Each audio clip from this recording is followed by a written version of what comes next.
Assalamualaikum warahmatullahi wabarakatuh dan selamat pagi. Alhamdulillah rabbil alamin wassalatu wassalamu ala asrofil anbiya mursalin wa ala alihi wasahbihi ajma'in. Alhamdulillah kita dapat bersama-sama pada pagi ini bersama tokoh alumni Universiti Malaysia Kelantan yang kita amat kagumilah, yang viral dan tersohor di kala ini dalam media sosial dan media cetak dan media rasmi televisyen dan sebagainya. Jadi pada pagi ini rombongan daripada pejabat Timbalan Naib Chancellor Haiwan Pelajar dan Alumni Universiti Malaysia Kelantan dapat bersama-sama dengan saudara Hafiz Yu hadir ke pejabat beliau di Ceras, Kuala Lumpur. Dan kita amat berbanggalah pada pagi ini kita dapat bersama-sama ikon graduan usahawan kita yang pada saya paling berjaya setakat ini yang kita berjaya lahirkan. Dari segi HEPA kita memikirkan bahawa kita ingin melahirkan bukan seorang saja Hafiz Yu, tetapi kita mempunyai cita-cita untuk melahirkan 1000 Hafiz Yu di seluruh Malaysia dan seluruh dunia. Jadi pada pagi ini saya mengambil kesempatan untuk bersama-sama beliau dan untuk bertemu bual dengan beliau, bertanya khabar dan sebagainya tentang rahsia kejayaan beliau dalam dunia perniagaan yang dia ceburi sekarang ini. Hafiz, sekali lagi tahniah daripada saya. Selepas saya mengkaji syarikat saudara Hafiz ini, saya dapati bahawa kekuatan utama ialah tagline yang Hafiz Yu adalah penjual susu tepi jalan. Tapi kalau kita lihat dengan nama penjual susu tepi jalan tu, hasil jualan ataupun sales tidak dijangka sehingga ratusan juta sekarang ini. Jadi saya tertarik apakah rahsia pelan pemasaran yang menyebabkan Hafiz ni boleh menonjolkan syarikat TDC ini sehingga ke tahap ini, dan saya yakin akan mencapai sasaran lebih 200 juta pada tahun ini. Jadi saya mengingatkan bahawa Cik Hafiz ingin berkongsi dengan rakan-rakan alumni dan rakan-rakan usahawan di luar sana. Apakah rahsia pelan pemasaran itu yang menyebabkan produk yang dikenali sebagai susu tepi jalan mampu mencapai ratusan juta? Assalamualaikum, Prof. Ya, Assalamualaikum. Tersohor di media cetak. Okey. Terima kasih anda pujian, Prof.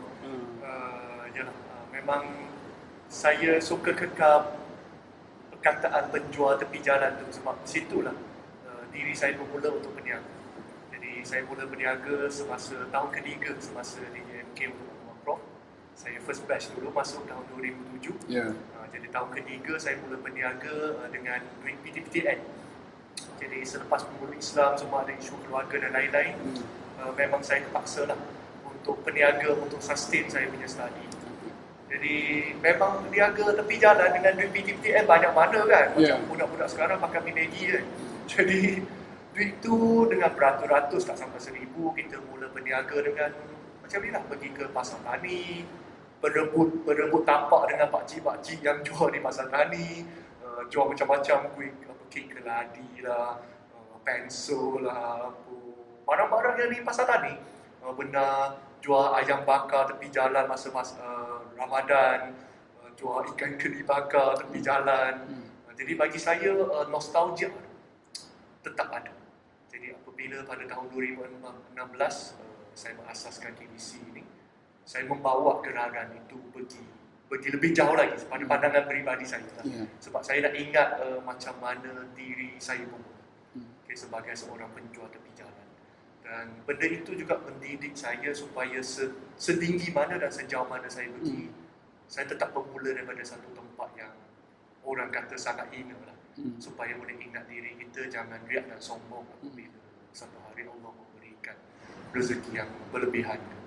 Jadi di situlah kenapa saya carry gerakan penjual tepi jalan. Baru jumpa menteri di Badan Menteri Pendidikan baru ni di Putrajaya, dia tanya saya buat apa. Saya cakap saya berniaga tepi jalan. Dia bertanya kenapa berniaga tepi jalan. Di Badan Menteri tanya, saya kata sebab tengah jalan banyak kereta, kalau berniaga tengah jalan kena angkat kereta mati.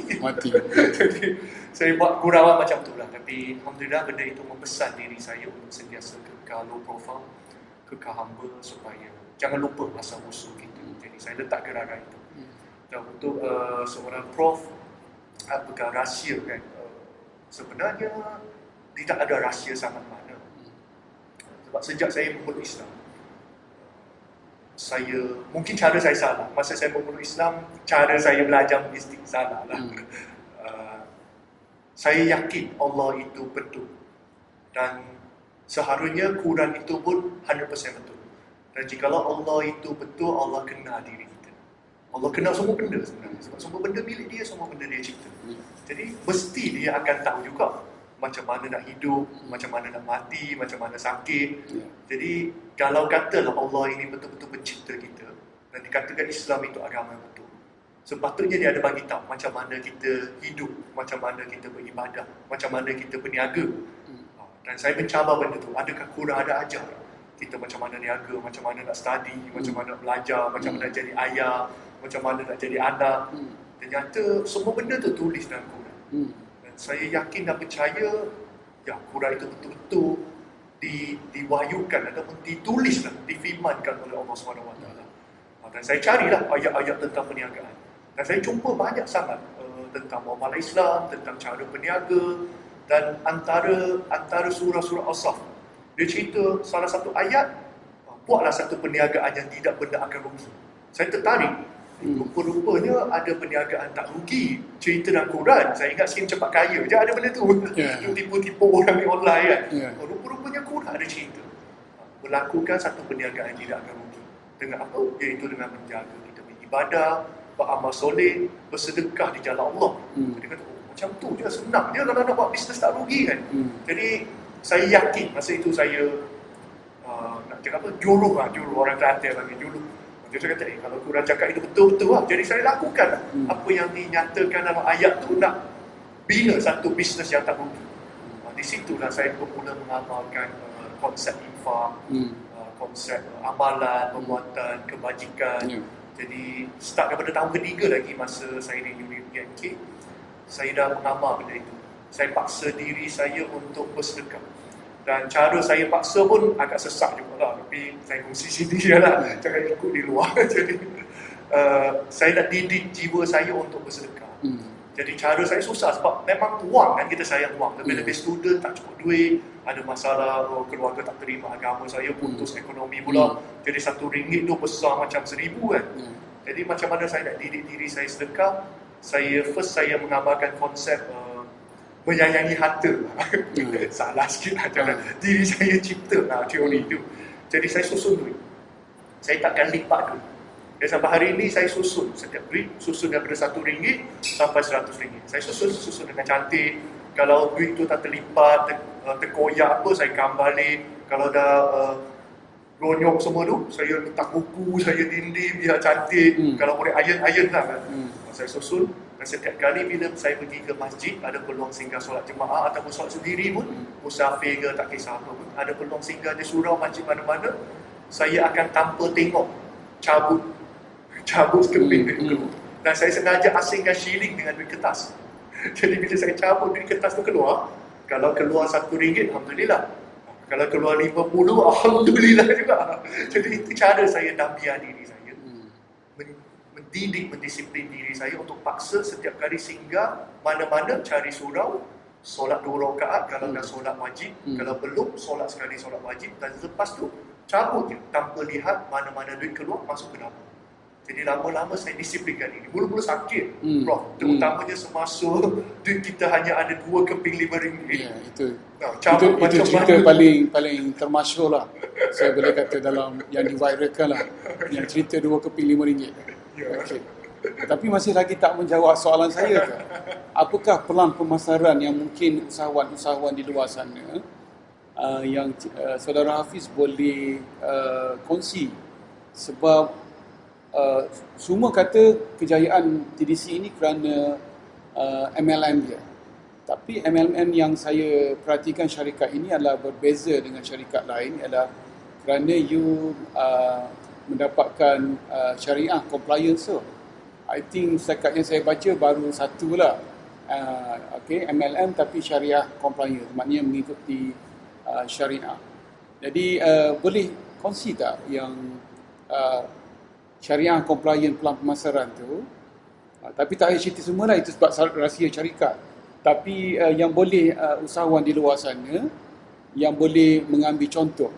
Sebab kalau dijual dengan konsep biasa, saya rasa susu tepi jalan ni tidak boleh mencapai ratusan juta. Tetapi dengan plan pemasaran yang Cik Hafiz perkenalkan ini, boleh capai ratusan juta. Jadi apakah yang boleh dikongsilah kepada alumni dan kepada usahawan di luar sana, bukan secara detail sangat tapi pelan pemasaran tersebut. Sebenarnya apa yang saya kongsikan tadi dengan Prof ada kaitan dengan perasaran, sebab bagi saya bila kita nak mula satu perniagaan, dia kena berniaga dengan Allah. Okey. Kita kena berniaga dengan Allah. Sebab kalau dia yang cipta kita. Betul. Dia yang bagi buku menu kepada kita. Bagi saya kurang itu adalah buku menu. Seperti kita beli televisyen, kita beli komputer, kita beli kereta pun dia ada buku tebal-tebal. Tapi biasa kita tak baca. Bila rosak TV baru kita baca buku menu. Betul. Jadi buku menu dicipta untuk kita dan kita kena rujuk buku menu. Dan masa saya berniaga memang saya rujuk buku menu dia. Menu buku dah ini. Apa yang dia didik, salah satu sedekah yang saya kongsikan. Salah satu adalah sentiasa ingat asal usul kita, be humble. Sebab itu yang diajar oleh Allah. Dan kemudian baru kita fikir tentang dunia. Dan bila masuk ke dunia bisnes, bila mengasaskan TDC pada tahun 2016, sebab saya sudah melalui satu fobia pada 2014, banjir besar, 3 buah kedai tenggelam semua. Jadi rasa Prof tahu kisah ini. Jadi saya ingin membawa sesuatu benda, semua benda pergi online. Semua benda pergi online, semaksimanya pergi online. Sebab hanya online je tak kena tenggelam banjir. Betul. Sebab tu office saya pun letak tingkat 1 walaupun kena angkut stok, kena mesin tentera di luar.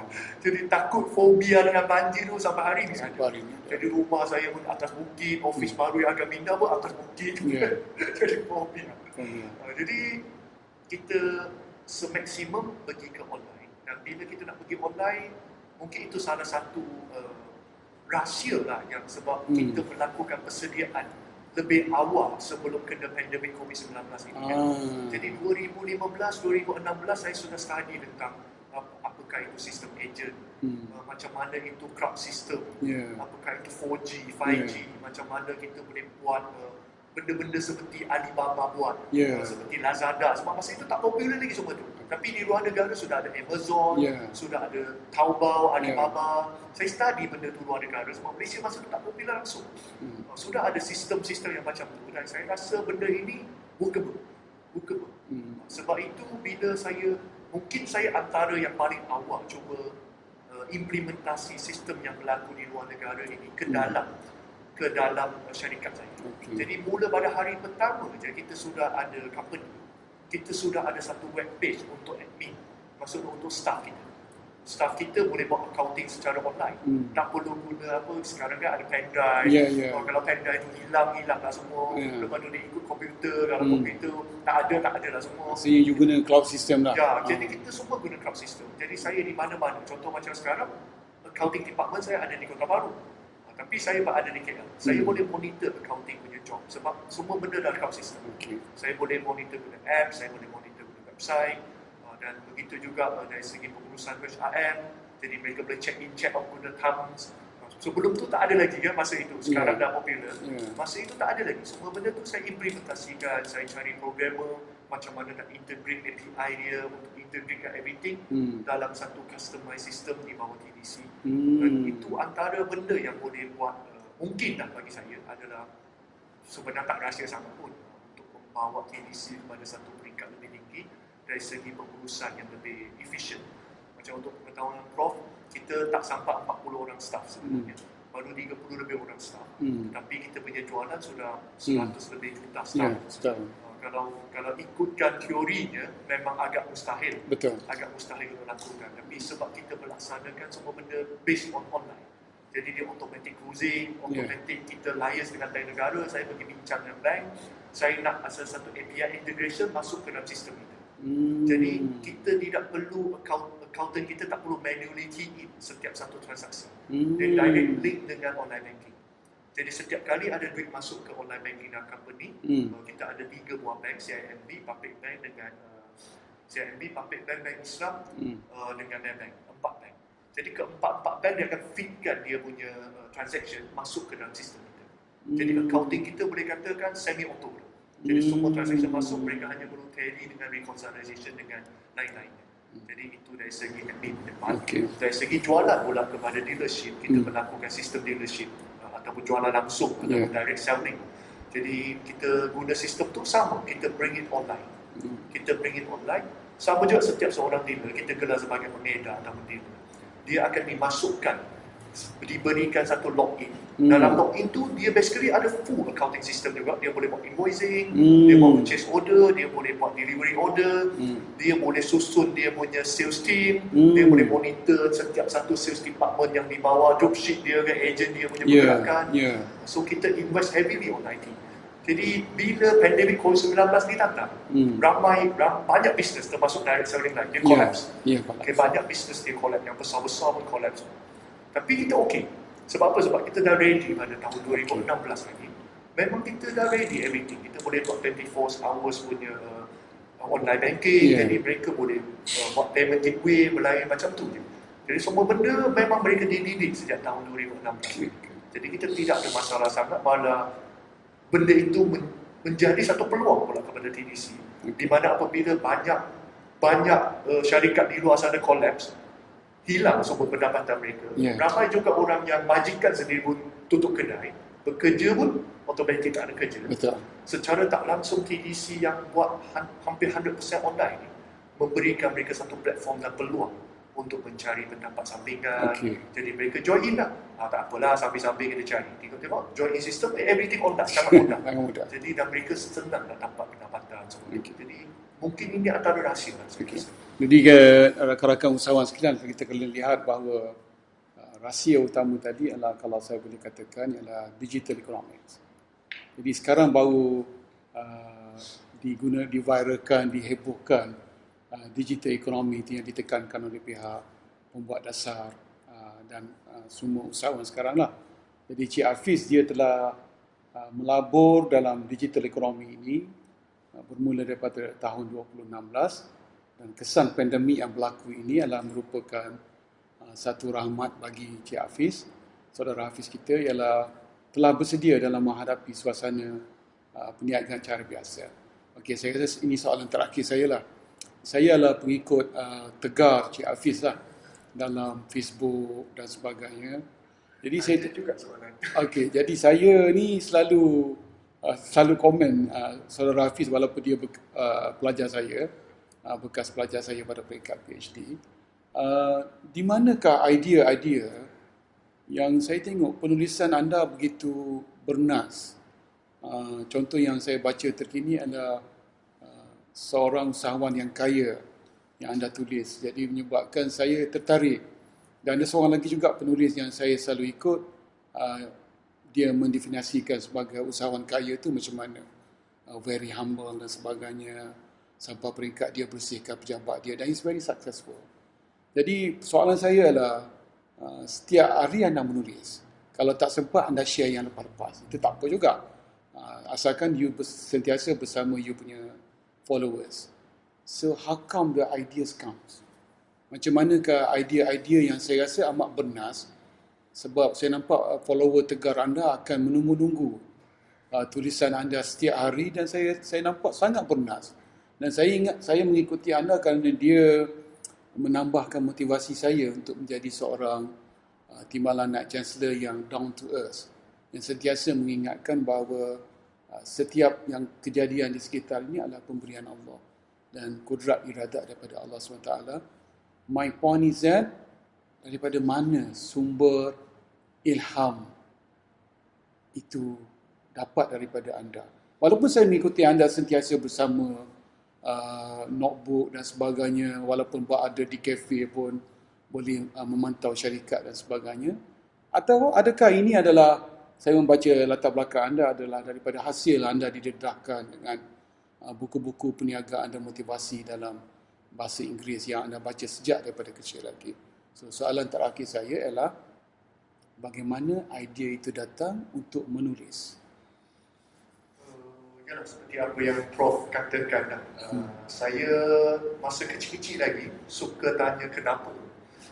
Jadi saya tanya soalan kenapa, pakai mana, macam mana kan. Jadi sampai mak ayah saya pening. Sebab mereka pun tidak pengaji tinggi kan. Jadi dua-dua pun setakat SRP. Jadi bila soalan-soalan saya tanya semua pelik-pelik, jadi mereka tak boleh jawab. Last kali mereka kata, beginilah kita pergi library. Mungkin daripada situ lah berpunca saya suka tanya kenapa. Jadi mereka bawa saya pergi ke kedai-kedai buku, biar saya membaca. Lama-lama dia mengajar saya. Dia mengajar saya tengok buku-buku cerita yang komik, yang ada gambar-gambar, ensiklopedia. Sekarang Wikipedia dulu, ensiklopedia, buku-buku bergambar, lepas tu komik-komik. Di situlah saya mula belajar tentang membaca. Jadi hobi membaca daripada rasa sekolah rendah lagi sudah terpupuk. Dan sampai satu situasi memang saya boleh satu hari habis 1-2 novel. Saya minat novel kungfu lah, minat komik-komik detektif lah, tengok cerita apa Kamen Rider lah, zaman-zaman tu lah. Jadi sehingga ada satu insiden yang trigger saya untuk ubah cara bacaan saya. Buku yang saya baca adalah sebab keluarga saya bukan daripada keluarga yang senang. Jadi ayah saya dulu van salesman je, drive van, hantar shell tops, benda hantar ice cream. Mak saya pun suri rumah, kerja macam-macam, jahit kasut lah, itu ini. Dan ada sekali bila ayah saya mula berniaga, tapi jatuh. Okay, kita benar mewah sebentar, naik Toyota Harrier, itu mewah lah dong. Ada beli rumah, tapi tiba-tiba lepas 2-3 tahun, business collapse. Sangat teruk sampai rumah kena refinance, kena jual kereta dan lain-lain. Masa itu sangat doa. Dan saya rasa sekitar saya tingkatan 1, tingkatan 2. Ada sekali saya sampai di rumah, saya tahu mak saya menipu saya. Dia bagi tahu ini ada nasi putih. Ini ada sup. Dia kata ini sup ayam. Tapi ayam tu tak berapa segar, saya dah buang. Jadi tak boleh bagi awak makan, jadi sakit perut. Jadi itu je lah ada. Tak ada sayur, nasi putih kosong, sup ayam. Saya sebenarnya mungkin sebab banyak membaca, sudah sedikit matang. Saya boleh teka sebenarnya masalah kewangan di rumah sangat tenang. Dan itu bukan sup ayam sebenarnya. Itu hanya perisa ayam Maggi. Maggi perisa. Dia letak je tu sebab tak ada ayam. Dia menipu saya dan saya pun ambil keputusan menipu dia. Menipu ibu saya. Sebab saya tahu kemungkinan besar dia sendiri pun tak makan lagi. Jadi saya makan nasi putih dengan sup ayam tu, sup perisa ayam tu, bagaikan dia adalah satu masakan yang paling enak yang saya pernah makan. Sebab saya tak nak sakit hati, tak nak tunjuk bahawa benda itu dia tipu. Jadi saya menipu dia lah. Tapi dalam masa itu sebenarnya saya menangis.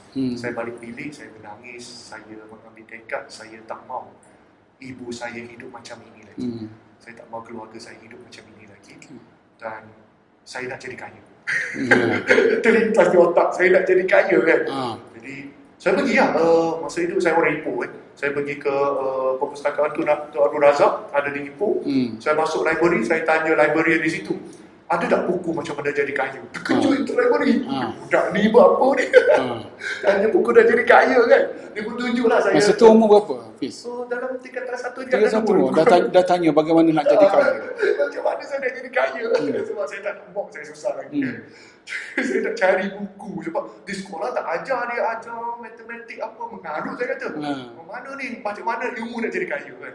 Saya pergi library, saya tanya macam mana jadi kaya kan. Library tu blur kan, dia pun tunjuk saya buku ekonomi, buku kewangan kan. Saya pergi baca lah. Baca, macam tak jumpa jawapan, dah tak faham. Form 2 boleh faham apa pasal ekonomi kan.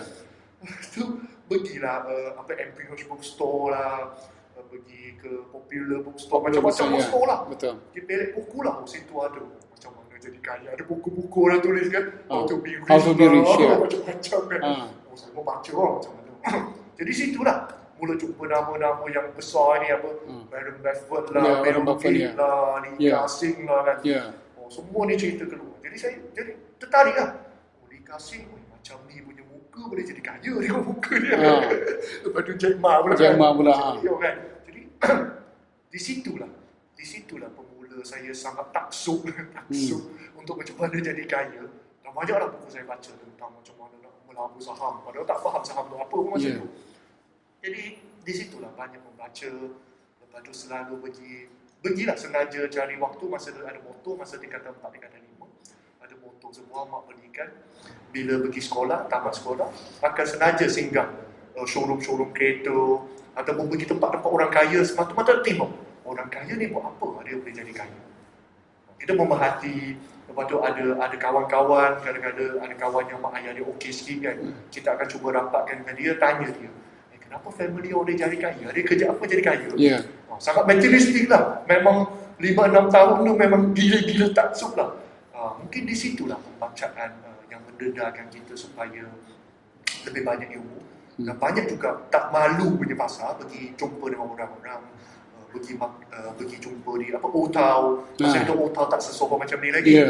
Jadi dia ada di Ipoh. Saya pergi lah restoran tu, masa itu dia dah up. Saya tanya macam mana boleh buka cawangan. Saya jumpa bos dia, 2 orang tu yang MBA di balik tu. Saya cepat jumpa sebab masa tu dia low profile lagi lah. Sekarang dia di office lah. Dulu dia baru nak berkembang. Jumpa dia, tanya dia, kenapa orang buka 3 cawangan Otau masa tu macam kecil lagi. Tanya, ambil ilmu. Jadi memang tak malu lah. Ada peluang dia jumpa orang berjaya, tak kisahlah dia kaya tak kaya, tapi kita tahu dia nama besar kan. Macam hari tu di UMK kadang-kadang jumpa Tan Sri Hanafiah. Tak malu lah, berdiri meja tanya dia. Selalu baca kan, baca biografi mereka. Macam baca pasal Sheikh Khairi. Pun tanya dia ada yayasan. Pun tanya dia kenapa Sheikh yang Tan Sri suka bersedekah, dia menjawab. Kita ada soalan-soalan yang simpan. Setiap kali jumpa orang yang popular, soalan tu kita tanya dia apa. Situlah kita belajar daripada pengalaman, belajar daripada buku, dan ialah sepanjang proses berniaga sendiri pun banyak pengalaman diri kan. Jadi apa yang tulis di media sosial tu banyaklah atas hasil pemerhatian, pembacaan, pengalaman, dan semua itu mendidik saya. Bagi saya semua ini adalah guru-guru saya. So para pelajar UC Malaysia Kelantan dan alumni dan rakan-rakan usahawan di sana, kita dah dengar dengan panjang lebar lah bagaimana saudara Hafiz berkongsi idea tentang inspirasi dia untuk menjadi usahawan yang berjaya sehingga ke hari ini. Dan bagi para pelajar UMK dan alumni, kita patut menjadikan ini adalah sebagai sumber inspirasi, iaitu melalui pembacaan, melalui kembali kepada fitrah, iaitu apa yang telah diadakan dalam manual Al-Quran tersebut. Kita baca dan kita memahami dan kita mempunyai ilmu iman dan amal. Kita beramal kepada tersebut dan insya-Allah jemput rezeki itu akan datang dengan izin Allah. Dan Hafiz juga memberi pandangan tadi adalah jangan kedekut untuk sedekah. Kerana daripada punca sedekah itu akan datangnya rezeki yang berlimpah ruah yang Allah janji berpuluh-puluh kali ganda, dan ini sudah terbukti. Hafiz U adalah viral kerana sedekah beliau tersebutlah. Bagaimana diviralkan dalam media sosial baru ini, sedekahnya sudah hampir berjuta-juta ringgit yang menjadi ikon kepada usahawan-usahawan di luar sana, kerana melalui sedekahlah boleh mencipta kejayaan beliau. Jadi saya rasa cukup untuk sesi bersama Timbalan dan Chancellor Awak Pelajar dan alumni UMK. Dan terima kasih Hafiz kerana sudi bersama saya, dan saya cukup bangga dengan Hafiz.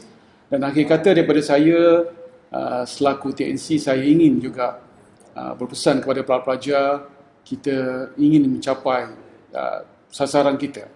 Bukan hanya melahirkan seorang Hafiz U, tetapi kita ingin mencapai lebih 1000 Hafiz U di Malaysia ini, dan terutama di kalangan graduan-graduan UC Malaysia Kelantan. Jumpa lagi. Wabillahi taufiq wal hidayah. Assalamualaikum warahmatullahi wabarakatuh.